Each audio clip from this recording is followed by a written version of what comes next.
I'm your host, Loren Meadows of GatorBaitMedia.com with the best shoe game in the Gator media. And tonight we ask you, has the countdown to the inevitable begun, or can the Gators right the ship and go down to the Hard Rock and get a win? Rob Browne of SEC Sidelines joins us to put a bow on the LSU game. What is going on with DJ Lagway? Our X and O's analyst, James DiVirgilio of the Gator Nation Football Podcast, joins us to break down the Florida offense and what DJ Lagway needs to do better to get the train back on the tracks this season. If this is the last stand of Billy Napier, what can he do to remain in Gainesville? How many wins will it take? And right now, where does he rank among current SEC coaches? Zach Goodall of Swamp 247 joins the show to help us break it all down. And like we always do about this time, Kicks of the Week is in the building, as well as Hyper Hive at it. The Sidelines team would like to thank our sponsors, Meldon Law and Titan MRI and Imaging.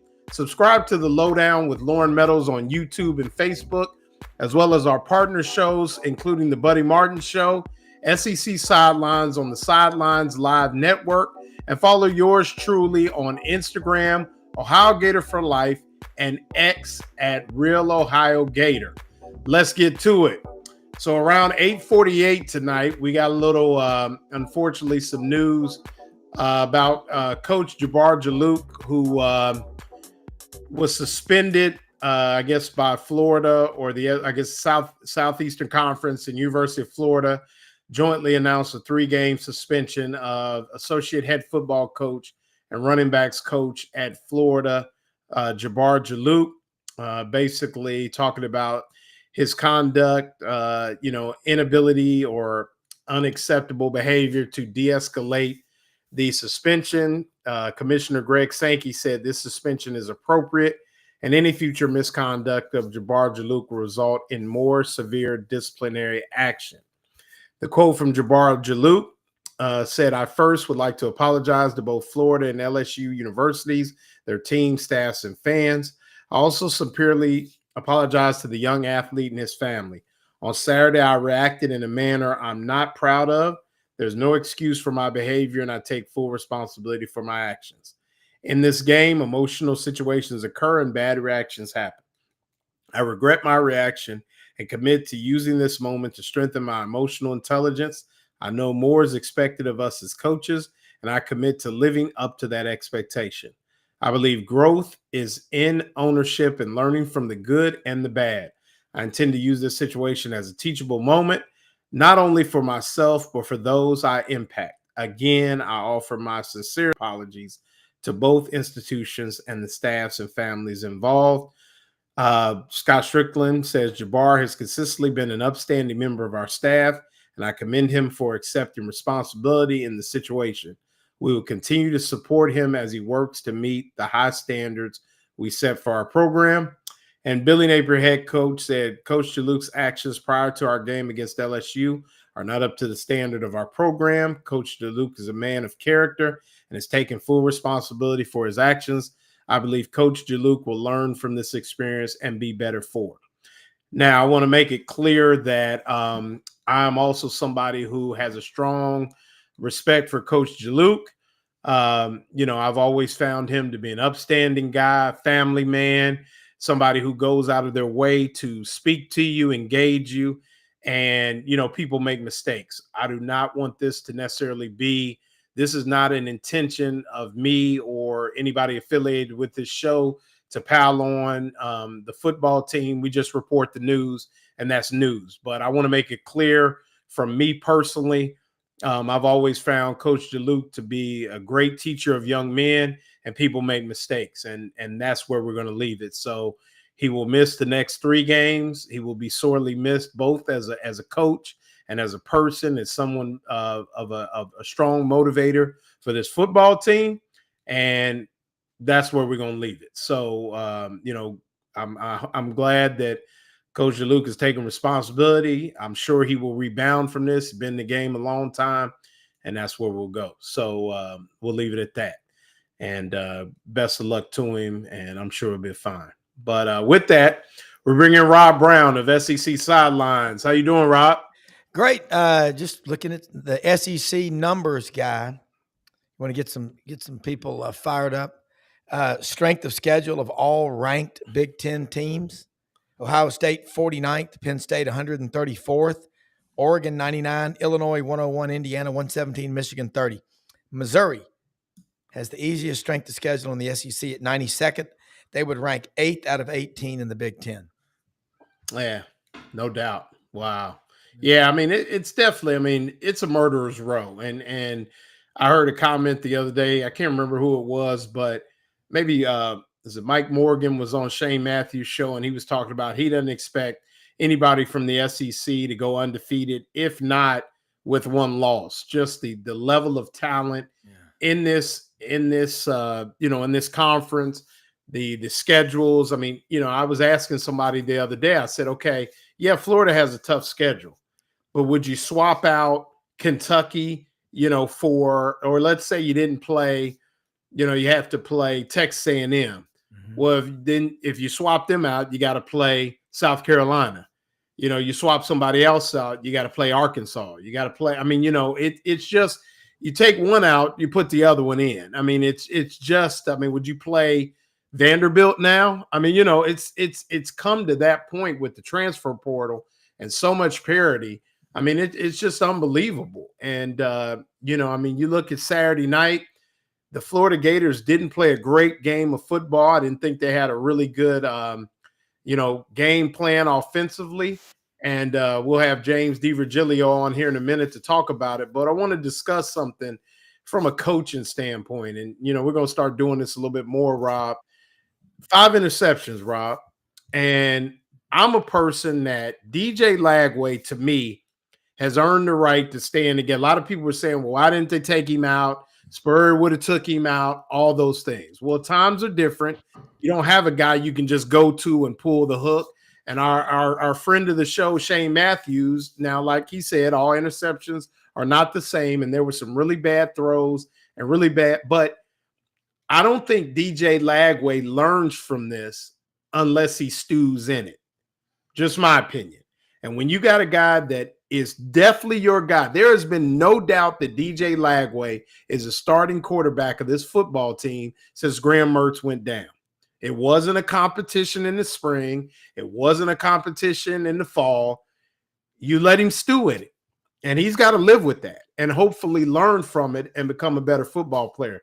But I had no problem with Billy Napier leaving him. I mean, the 5th interception was the end, but I had no problem with him leaving him in there after the 2nd or 3rd, because you and I both know he could have hit a big one, and then they're back in the football game and all is forgiven. I mean, he played bad, but I think in the growth, you have to let a young man who is going to be your quarterback for the foreseeable future, you let him stew in it. Well, and don't stay, upset or frustrated too long, because you've got the next day of practice, and that sets the tone for the next week. I do think that because of the portal, you don't have a Terry Dean on the bench. You don't have backups like you used to have, and you got to be tough on them. But throwing 5 interceptions, I've been so wrong on Florida. I connected the dots and thought they'd win 10. I don't know if you made a change at quarterback, how fragile the locker room is. Mm-hmm. That's a good question. And then, but the problems, what I'm seeing, and far more than I, as does Brendan, but you're seeing mistakes, and I hear about them, I watch them, that were made in year 1, 2, and 3, in year 4. Right. You can't allow that. It starts at the top. You're getting the big money. Starts with you. Yeah. And the another thing I want to talk about with DJ Lagway, it came out, and I think this is very unfair, and I'm going to go by my own experience, to say that DJ Lagway is no longer liked in the locker room because of his NIL money and special treatment. Hey, guys, let's face it. Every quarterback gets special treatment at every level. The quarterback is the man. So that's number one. But number two, I spend a lot of time with a few of the guys that block for Lagway, and I've spoken to coaches on the staff. That has never been, I've never observed that from him. never, struck me as somebody who was bigger than the team, sought out, treatment. But it's like all of a sudden we were sculpting, we were getting the cast ready for the statue. Remember, Rob? Yeah. In the winter and the spring, we were getting the statue ready. And now all of a sudden, DJ Lagway is no longer liked by the team. And the person that put that out there is particularly close to the program. And I'm going to say it, and I'd say it to their face. I think it's extremely reckless and unfair to that young man, his family, and essentially his teammates, to put them in a situation where they is painted either A, not liking their quarterback, or B, being jealous of him. And, we're going to talk about his play, but I think when you start looking at those kind of things, you're talking about his character as an individual, and I think you run the risk of getting into some bad things. So those are two things I wanted to touch on before we bring James in. And I'll let you.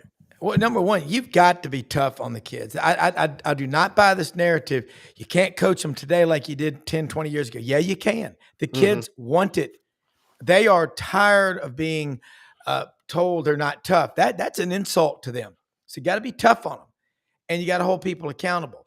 And I think the reason why Georgia was my pick to play Alabama for the SEC championship this year is because of that alpha male culture that Kirby has at Georgia. And Gunnar Stockton, man, he made that throw the other day. He's just a gritty, tough player. Who is behind him? Who's behind Lagway? You name me a team that, maybe right now for this semester, Deuce Knight's at Auburn. Oh, he's saying all the right things. If he doesn't get on the field much this year, he'll be gone. I mean, right. Yeah, you don't keep problem. a guy. Like you said, there is no Terry Dean. There is nobody. There's no Doug Johnson to go back and forth. And yes, Tramel Jones is the backup. I think Coach Napier got offended by someone talking about the other two quarterbacks, which maybe it's frustration or whatever, but I thought it was a decent enough question. But, with Tramel Jones, he's not DJ Lagway, and they could have put Tramel Jones in. He could have threw 2 picks, and he still got 5 picks. And then what? Well, at least he threw him in there. I mean, it's you let Lagway live in it and learn from it. And to break that down a little bit more, we'll bring in our X and O's analyst, James DiVirgilio of the Gator Nation Football Podcast. Does a great job of breaking things down. He's kind of been in the lab for the last couple of days. I couldn't get with him, but here he is to join us. Been breaking it down. Had a lot to undress, I'm sure, from the LSU game. But James, how you doing? No, I'm doing very well. How are you guys doing? Appreciate you joining us, man. As always, you do a great job.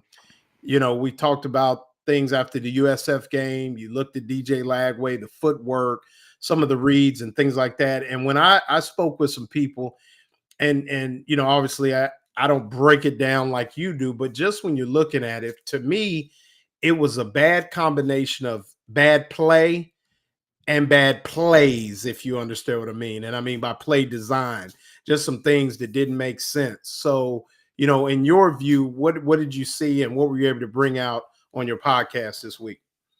Yeah, I definitely put a full film review out there, breaking down all of DJ's interceptions. There's a full film review of all the plays that exist out there. And obviously, I've watched every single play on the All-22 film that Napier's had here at Florida. Every single one, multiple times, every game, every year.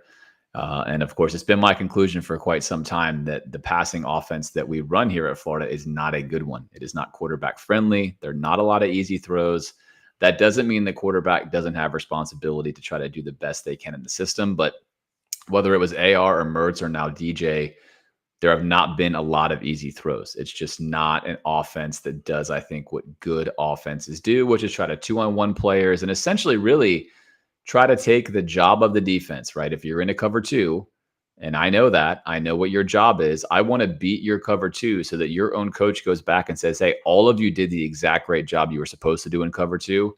And they beat that play because they ran a better play. And that's on me. I need to put you in a better play. And I just think Billy Napier does not coach that way. You can see it on film consistently. He's more of the Swiss Army knife type of, here's my play. It works against 3 or 4 different coverages.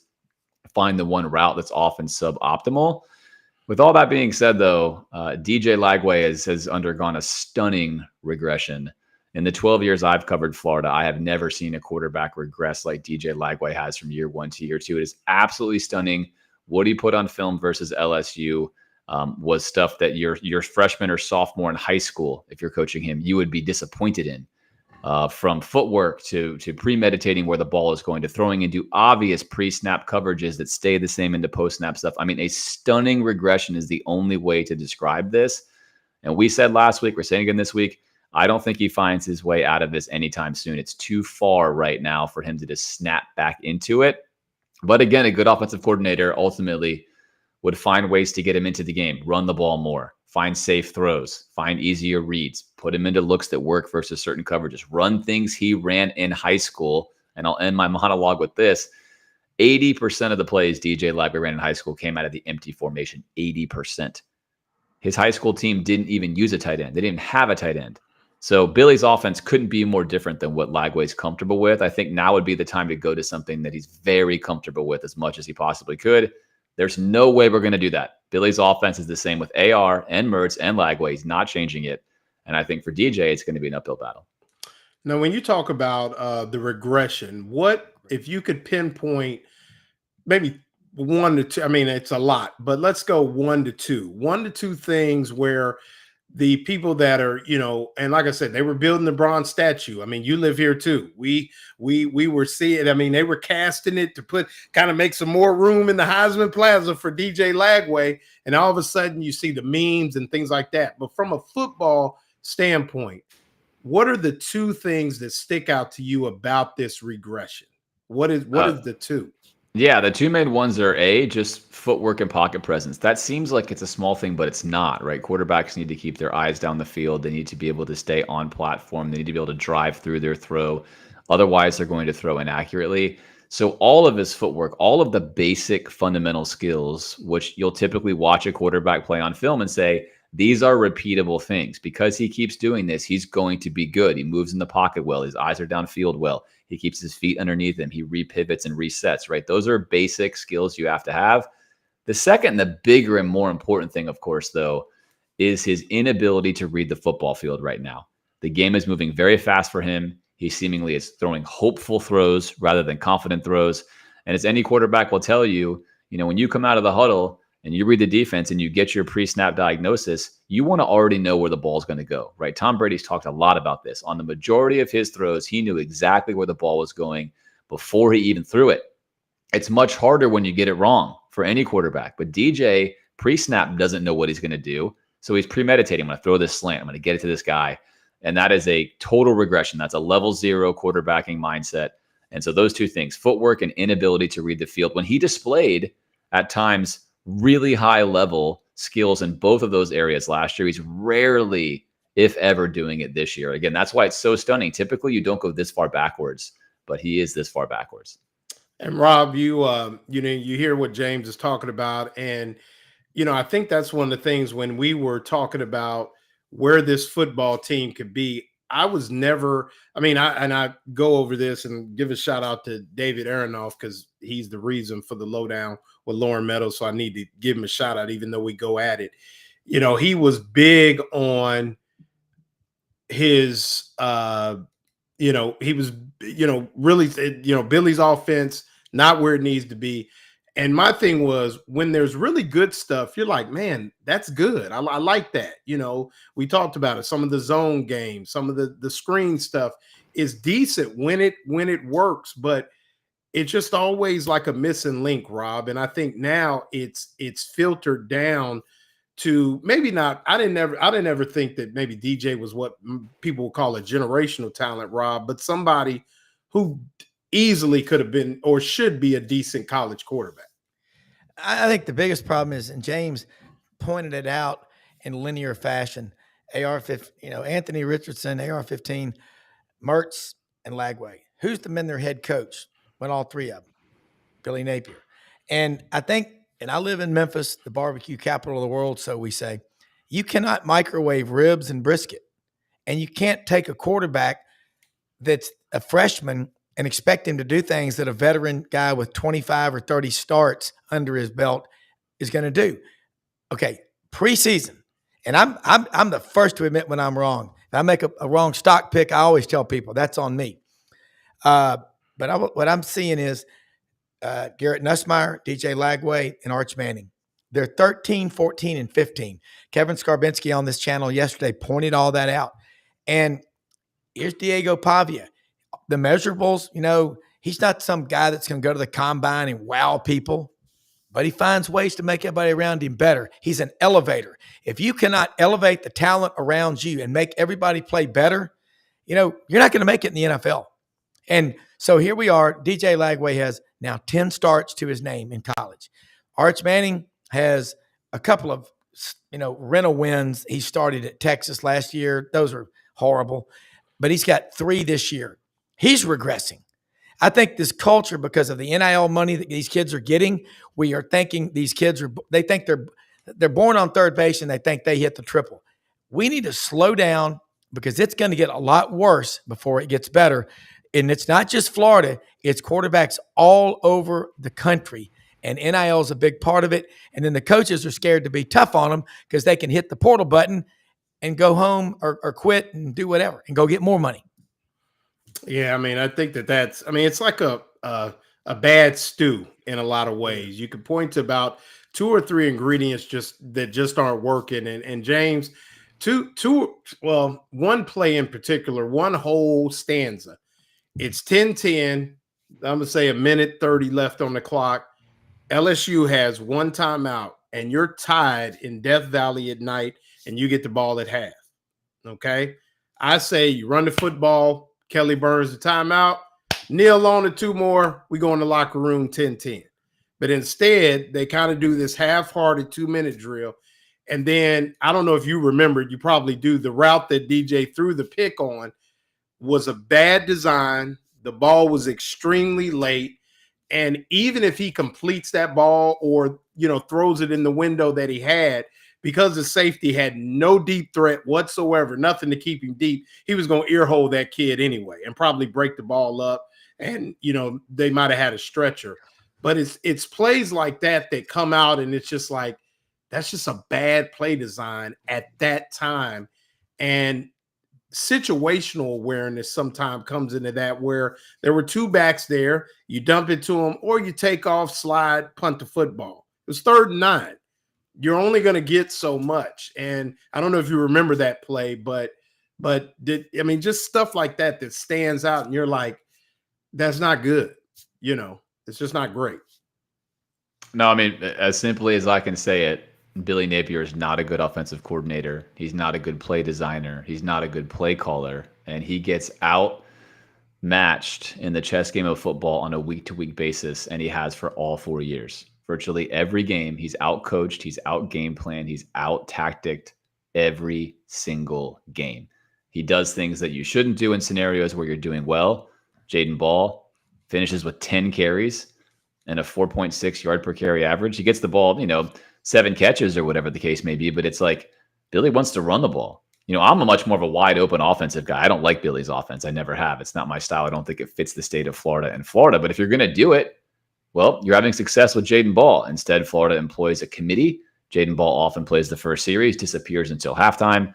He's absolutely Florida's best player on the field right now. No doubt about it. You wouldn't know it based upon the usage. We throw the ball 50 times in a close game. So all these things just don't make sense. And I think, to me, it's really remarkable that he's still here, given the constant, let's call it a kerfuffle that goes on offense. It's an uncoordinated offense. And you can look at these moments and these plays and everything else, but it's really a shame, given the personnel we have, that we're here where we are. This is a good roster. This roster could make noise. There's talented players on there. And it's the strength of the roster alone that is largely keeping Florida even close in these games, where, again, they're just routinely being outcoached. And I'll give you one simple example. LSU came out early and had a really good game plan. That's largely what got into DJ Lagway's head. They were playing very modern, sophisticated defense. They were showing you one thing. It's hard to get into without film in front of me, but I break it down in the film review. But they're basically, Florida's moving a guy over to see if they're in man or see if they're in zone. LSU might move with them to make it look like they're in man.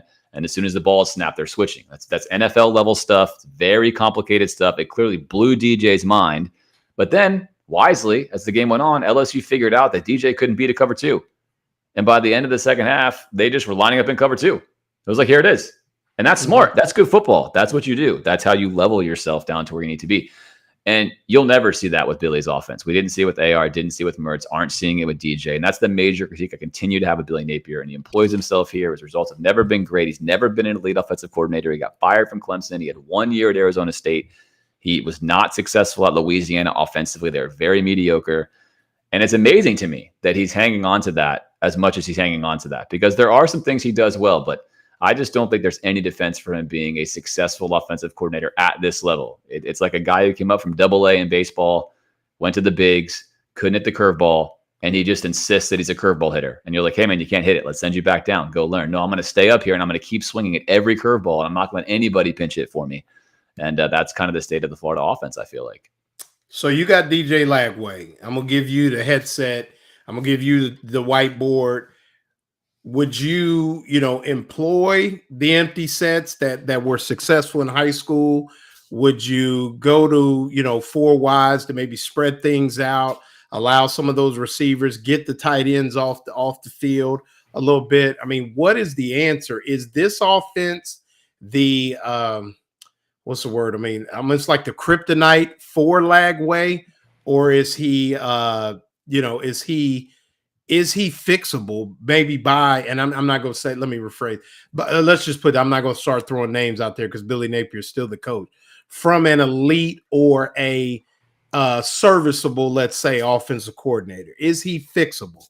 I've heard from a couple quarterback guys that it's not fixable. It's going to be who he is, but we see the throw to Mizell, both throws to Mizell, even the nice throw to Sturdivant, feeder set, driving the hips, nice completions, both of them right over the top, feeder set. Or is it just, it's not fixable. It is what it is, or somebody can come in and from a schematic standpoint, help this kid out. Yeah, that's the thing to talk about. There's a couple of big things going on. One, let's start back with baseball. If you're a baseball fan at all, it's very common that players are prototypes, or they're high draft picks. They get into the bigs and they really struggle. Very normal. The first season, generally, they really struggle. Low batting average, striking out a ton. Then they start to figure it out. But oftentimes, before they figure it out, they'll get sent back down. And they might spend, a month or two tearing up AAA pitching, get their confidence back, work on the thing that's really bothering them, fix some of the fundamental flaws they have, quicken up their swing, right?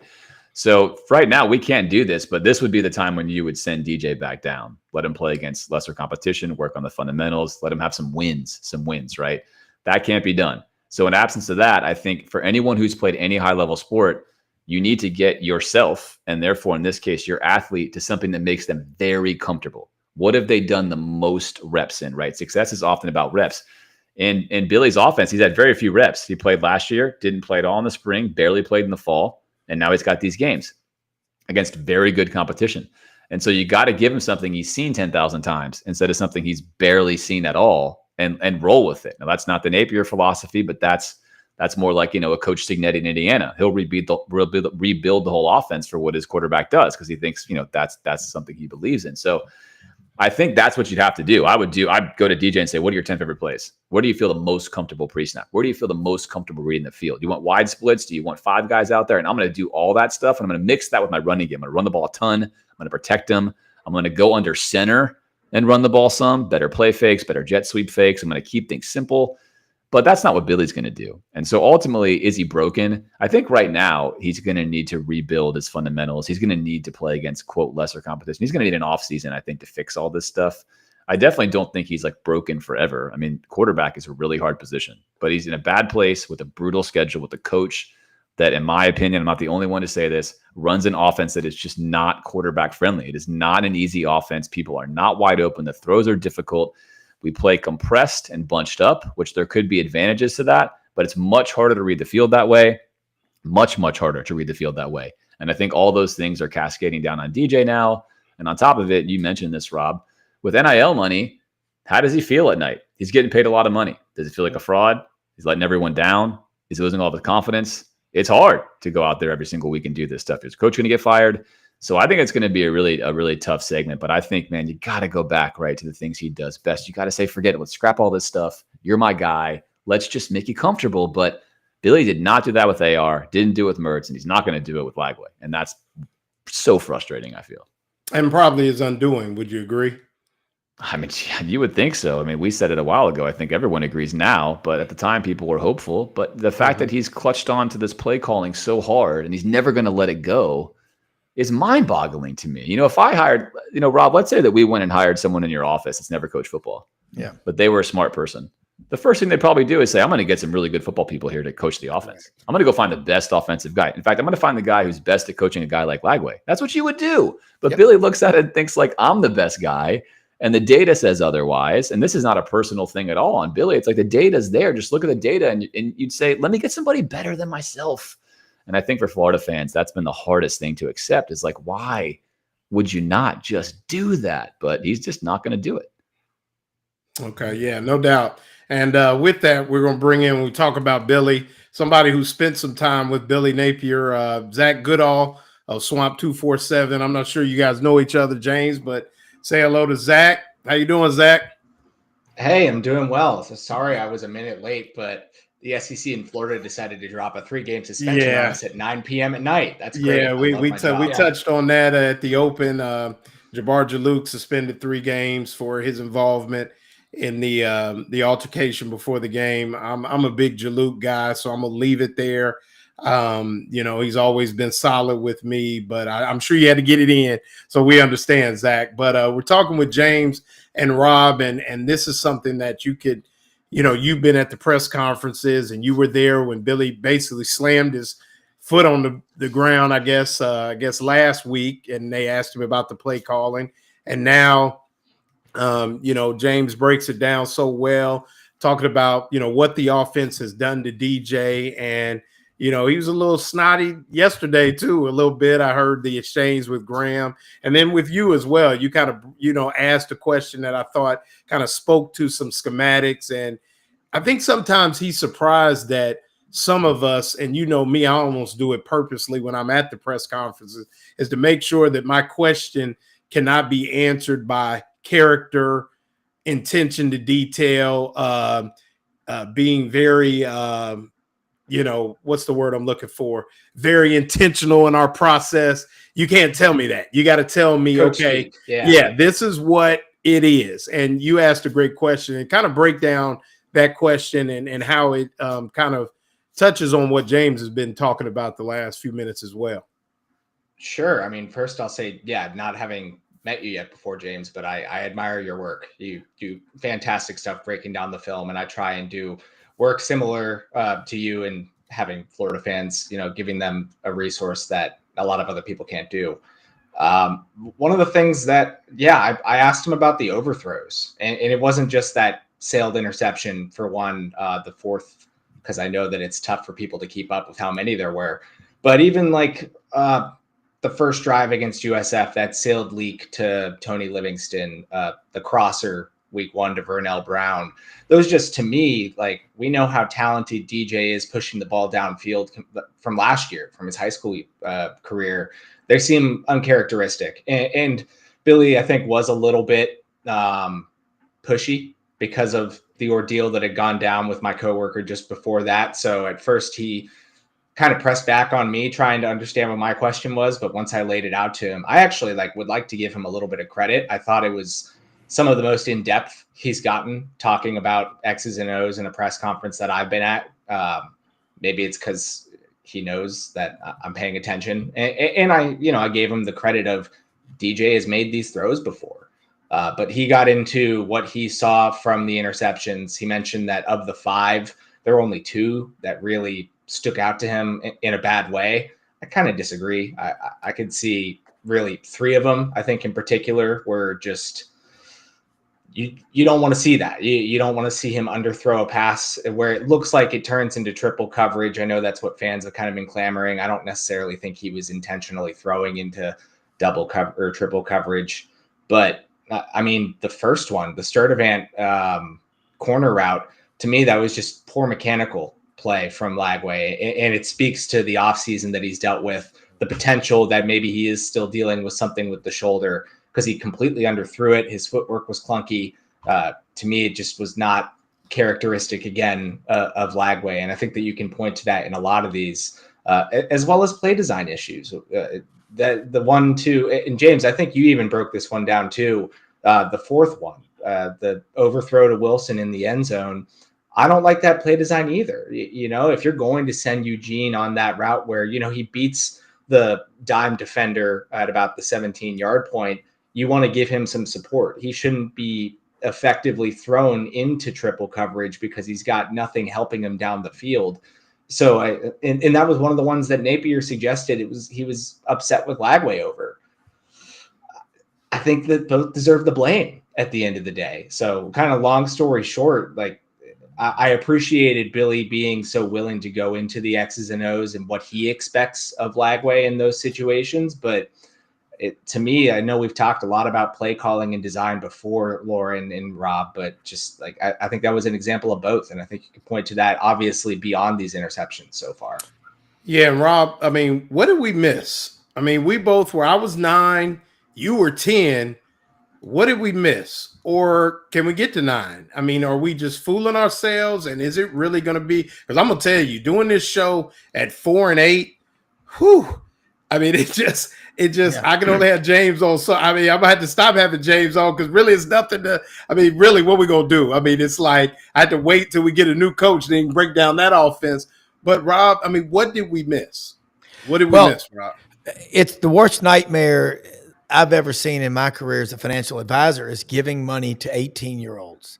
Okay, we're underestimating the damage that's being done. And also when you've got a sponsor, a booster, that's pumping a bunch of money to a particular player, let's say it's a quarterback for spits and giggles, and that kid isn't starting, you think you're not going to get a phone call going, let's hear, foghorn, leghorn, I've been giving you $2.5 million a year for this young man, and you're benching him. You put him back out there, I'm pulling my checks. And he's also giving to other parts of the university. I said this 4 years ago would happen. I'm telling you, it is happening. And I don't know if it's specifically here, but these kids, they don't hurt. It used to be, now we know, look, I was born in the afternoon, but not this afternoon. I saw it. They've always been getting money, but it was different. Now it's in your face. Kid drives to practice in a Lamborghini or a Bugatti or some ridiculous car. I know a lot of wealthy people. None of them drive anything that's not really modest. They like to drive old cars. They don't want people to know they have money. They get hit up. These kids, they're also being hit up by their friends and their family to borrow money. They got pressures on them in a crazy way. We saw this coming, and I just don't think that James hit on it. I don't think they're as upset after a loss. I mean, when was the last time we heard about how hard the kids were working with the strength coach, getting up at 5 a.m. and running stadiums and doing stuff on their own? All we do is see pictures on social media of them with all their crap that they're buying. Why don't they go to a financial advisor and invest it and have something past their 25th birthday? But I think that is a problem. And where I missed on it, and it's not just Florida, it's all over the country. We're not putting enough of a premium on how many kids on your team really love the University of Florida and love playing football and love their teammates. I think we're having to kind of pivot right now. There's no question DJ Lagway has talent, but dadgummit, man, it's just a different deal. And we, like I said, they're going to get money, but what happens when you try to bench the guy that's getting the big NIL deal? What kind of backlash do you get from the people that give that money who are also supporting your entire university? That's where I think we got a problem. Well, that's tough. I mean, and you know, one thing about it, they got plenty of support. And one of the biggest supporters is Meldon Law, the only official law firm partner of the Florida Gators. You like that segue? There you go. Meldon Law. Good. Yeah. We won't back down. Proven and skilled lawyer since 1971. Got to spend a lot of time with the Meldons out in San Antonio with the big win. It's going to be coming up. I think it's the game. I can't remember, Merrimack or somebody. They're going to actually give away 10,000 championship rings to the Gator fans. They also have a nice giveaway for a great weekend at the world's largest outdoor cocktail party. Yeah, I can still call it that. Still my show. And, you know, really, really enjoy that. And, you know, my wife and I have been able to win a couple contests and spend some time, but, you know, they just do a great job. If you have law needs, They're there for you. If they don't work in that particular area, they can put you in line with somebody that can help you. But they're always there for the Florida Gators as well as the Gainesville community. Meldon Law, we won't back down. I want to do an exercise here. And let's just look at it present terms. And a friend of mine who actually, he's a Florida Gator fan in Knoxville. So imagine that. And but we went through an exercise, and we went through the SEC coaches as they stand right now. And I'm gonna just go through, try to get through all of them, count on my fingers. I'll probably try to do it alphabetical, but I don't think I can. And let's just say who would we put? I'm gonna throw a name, you know, their coach, and you just kind of audibly say yes or no. Is this coach a better coach? Basically, we're gonna find out where Billy Napier ranks among SEC head coaches right now. Alabama. Are we saying that Billy is better, or we're saying yes? Better? If you don't say nothing, that means he's not better. Okay, so say nothing if we don't think he's better. Yeah, Auburn.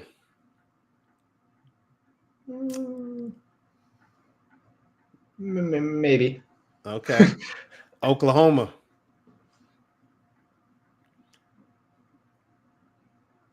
Missouri.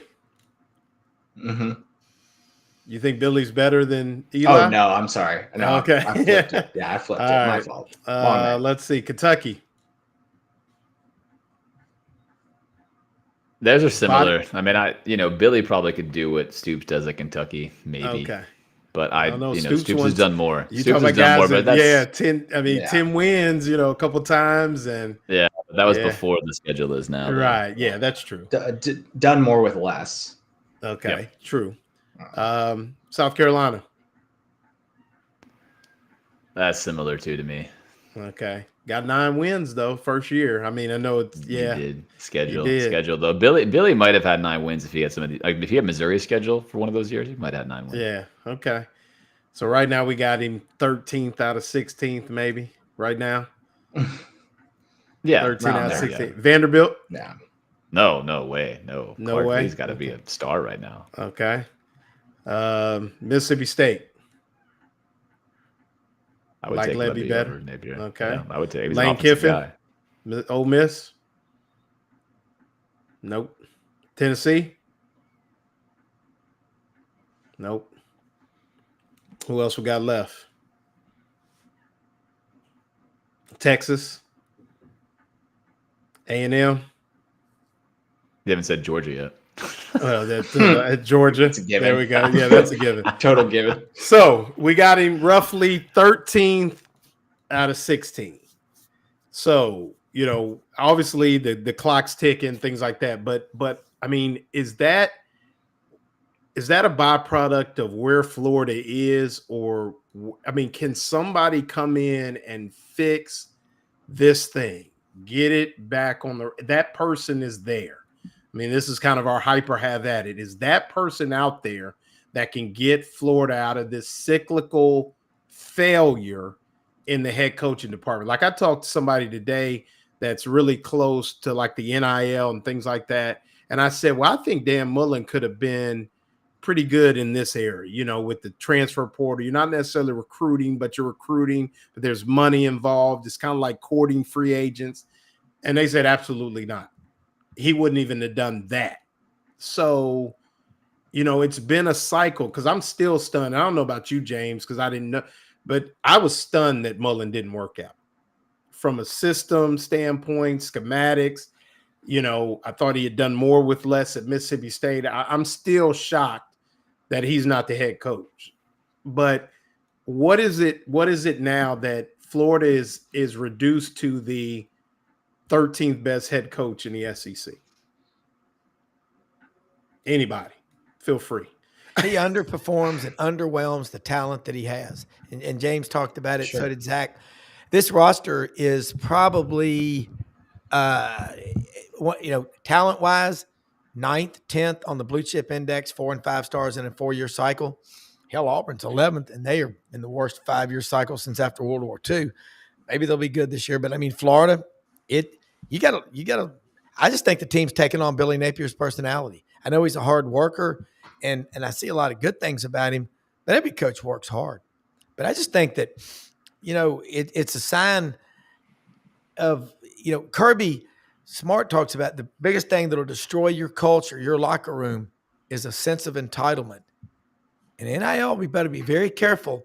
We're going to have to structure this and give them contracts, incentive-based. You eat what you kill. Put them all on commission. They don't win, they don't get paid. Yeah, no doubt. James, I mean, you went to school there, you live here. I mean, what is it? I mean, what is it that we need to get out of this cycle? Is it somebody like, because what worries me is everybody wants, for instance, everybody wants Lane Kiffin or everybody wants Gruden. And then 4 years from now, it's 2029.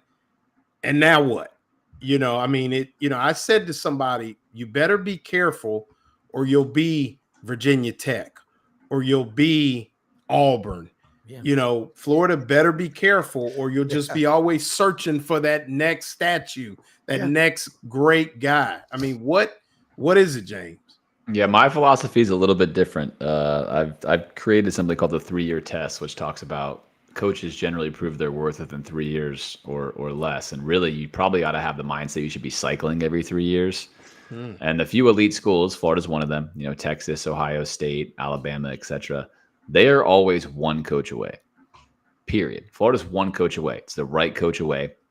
A very simple litmus test for this is to imagine any coach in their prime, take Nick Saban in his prime, insert him into Florida. Do we think Florida starts winning? Absolutely. And there's certain schools you can put him at, he probably wouldn't win. You put him at Maryland, does he win a title? Probably not. Makes him really good though, right? But that's how you know. So Florida's always one coach away. So to me, you have to be willing to hire coaches. There's not a perfect formula. If you look at some of the best guys now, they were assistants who weren't head coaches before. Look at Dan Lanning, look at Kirby Smart. But then again, Florida hired Will Muschamp. We whiffed there. Florida's hired 3 head coaches already now, right? They took Jim McElwain. They obviously took Dan Mullen. Now we took Billy Napier. There's not a perfect science, but I think part of the problem is you cannot have a scarcity mindset. Florida can't look around and say, what if it gets worse than this? That is the wrong way to look at it. It needs to be probability-based. You're taking your shot. The data says a school like Florida, you want to hit on your coach. You hit him, you take him, and you go for it. And so I think to hold on to a guy who's mediocre, that data would tell you that you're probably never going to win. And we said that last year when Strickland made the bet to keep Billy Napier. I had said this message Strickland's giving is a total bet against history.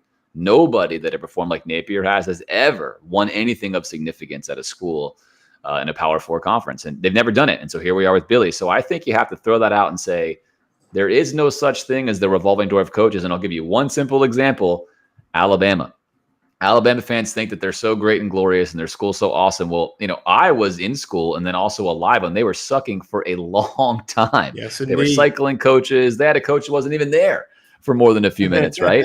And then Nick Saban comes in. And what happens? They go on this major reign. And now what's happening? They're coming back down to earth. So there is no school that's invulnerable. God bless Ohio State. They've been so good for so long, so consistently. But if you live long enough, it'll happen to them too. And so I think in general, you just cannot be afraid to hang on to coaches that aren't productive. I think you got to go through them. You got to find the ones that win. When you get one, hang on to them for dear life. But in my mind, Florida should not be afraid of who they hire next. And it's not a good argument to say, well, what if they fail? The odds are they're going to fail. The odds are these major coaches are going to fail. You hope you hit the right one and then, reload and go again. Yeah. And I mean, in my lifetime, that was John Cooper. I'm a little older. So for Ohio State, there was John Cooper and, there was John Cooper. But Zach, Billy Napier just in the press conference. I mean, you saw him, you're there up close. Is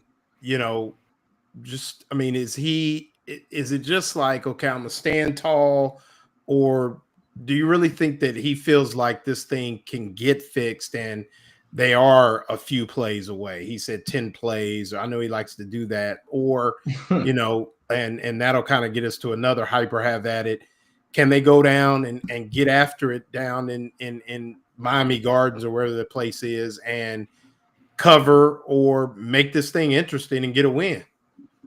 I mean, any coach that gets up there and repeats, because it's not the first time he said something like that they were 10 to 12 plays away or however many plays away, it tells you everything you kind of need to know, that they're always 10 to 12 plays away, but 10 or 12 plays can make or break a football game. And Billy Napier is who he is at this point. You guys talked plenty about the offense before I came on, I'm sure, but he gets in his own way. And I think his reluctancy to give up play calling and coordinating the offense is a perfect example of that. And he's going to go down with that ship. I'm sure that there's part of him that realizes the writing is on the wall here. And maybe there's an aspect of him that, I think he's very loyal to a fault. And I don't know if he's going to just give this up now and have someone else go down with that ship, because one way or another, they're all going to be gone. If we're being honest, it's just the way that this is trending. So with that in mind, like the way that this is going right now and the way it's trending paired with what Miami's doing, I see no shot. I have yet to formulate an official prediction for this game, but I don't think this is going to be close. And to me, that maybe that is what ultimately brings this to an end. I know there are concerns about players opting out if they were to fire Billy Napier after 4 games, and maybe they would want to wait until that red shirt window is done. So I could maybe see it being before the Georgia game if that's how they operate. They've proven that they do operate like that, waiting a little too long to pull the trigger. But I don't really know how you can put Billy Napier back out there on Monday after what very well could end up being a game that gets totally out of hand on Saturday. The downward trajectory continues. Yeah, no doubt. And we're going to get to Hyper Have At It as well as our kicks of the week. If you're down in Miami this weekend, you're going to see your boy in these, the Jordan 4s.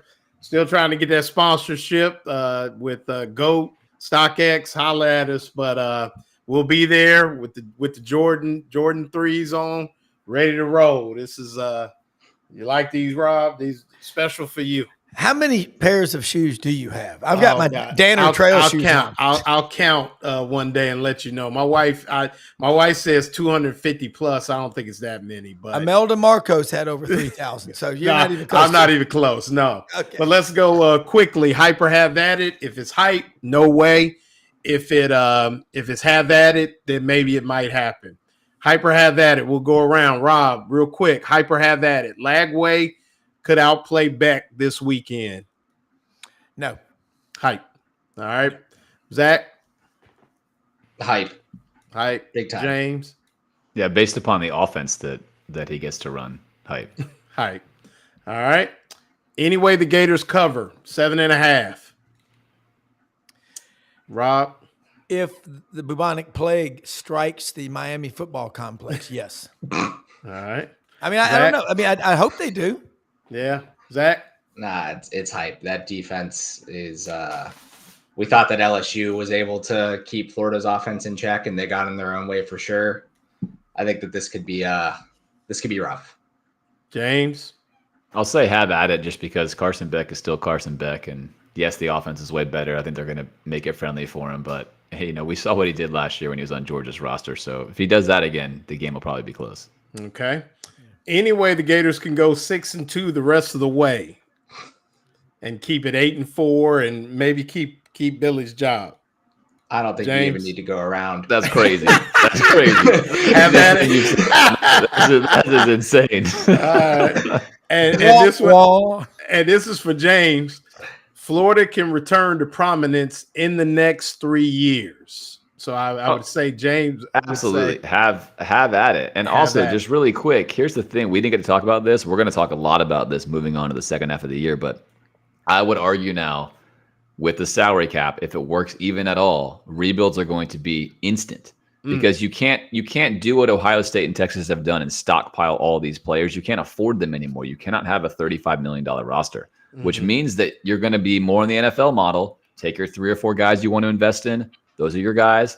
Build the roster down from there. You're just not going to have this tremendous roster turnover. That's not enough money to go around based upon the cap. So, yeah, you're one guy away. It's going to become more about the X's and O's, more like the NFL and who you invest in, hit on the guys you pay.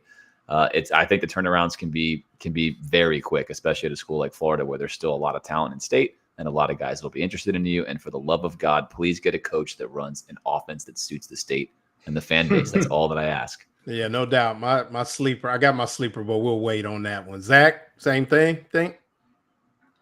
Yeah, of course. To the points that James made earlier. And I think this roster, I still believe in its talent right now. Obviously, this roster is not going to look the same if a new coach comes in, but Billy Napier took the long approach. I would hope that this time around they hire someone who's not going to do the same thing. It's in this day and age, you should be able to flip it quickly, and especially if you've got someone that runs a modern day offense. I think that helps a lot. I think that can build in some advantages for you, especially as it pertains to recruiting. Rob? Get the right coach in here with all the resources you have at Florida. Absolutely, you can turn it around. And I'm with you. You're going to start seeing like the Olympics, 4 or 5 people at most of the schools getting a lot of money, and everybody else, you know, they go do a little autograph, or, you know, maybe they get some free tires for their truck or something. But this is all about the flip. We're on the other side of that bad stuff. I really believe it. Right, no doubt. And before we let you guys out, we got to talk about Titan MRI and Imaging. Titan MRI and Imaging has 3 locations, 2 in Gainesville with its Park Avenue location, now at the Millennium Center, and 1 in Lake City, serving all of Columbia County and Valdosta, Georgia. Titan MRI and Imaging offers the same great customer service, now accepts insurance or through their convenient self-pay options, MRIs, CT scans, x-rays, and ultrasounds, larger MRI machines for patient comfort, no ERs, no hospitals. Titan MRI, it's your choice. Who we got on the show tomorrow, Rob? We start with Barry Trammell, legendary sports writer, the Tulsa Star, talking Auburn, Oklahoma. Will Gunner, the game in Columbia, South Carolina, Gamecocks and Mizzou. And then we'll have Dudley Dawson up in Fayetteville talking about their game with Memphis. And then Vince Ferrara, licking the wounds from Tennessee. Where do they go from here? That great show. These guys are brilliant, as are you, and our producer, of course. Yeah, James, shout out to Brendan Martin, super producer. James, where can people find you? If you're not watching James, you need to. It's solid. It's a great way to take a look back on the good, the bad, the ugly sometime. But James does a great job breaking it down and really fair as well. So but let people know, James. I appreciate that. Thanks for having me. It's always great to be on here with all of you guys. But you can just search anything you want to search on any medium, the Gator Nation Football Podcast or GNFP, and it'll pop right up, and you can get the pod, you can get the film reviews, and other content as such. And you break down the defense as well, right? Oh yeah, most of the time. I break down both sides. Yeah, absolutely. And Zach, what we working on? I know you had the Jaluk thing tonight. Tell people where they can find you and maybe what we got heading into the Miami game. Yeah, I mean, I'm thinking this will piss people off, but I've got a wedding this weekend, so I don't get to attend this. My coworker is going to be there. Shout out Graham. But all my stuff's over at Swamp247. Throw the important stories up on my Twitter at Zach_Goodall. All right, man. Thanks a lot, fellas. It was a great show. You know, sometimes we find things to talk about, but when you got good people to talk about it with, it always makes the show great. So really appreciate you guys having on. James, I know I kept you longer than I told you I would, but appreciate you sticking around with us, man. Great content, and appreciate you guys definitely. And as always, we'll see you next week, recording live from somewhere. Thanks for joining us. Hey, honored to be on. Thank you.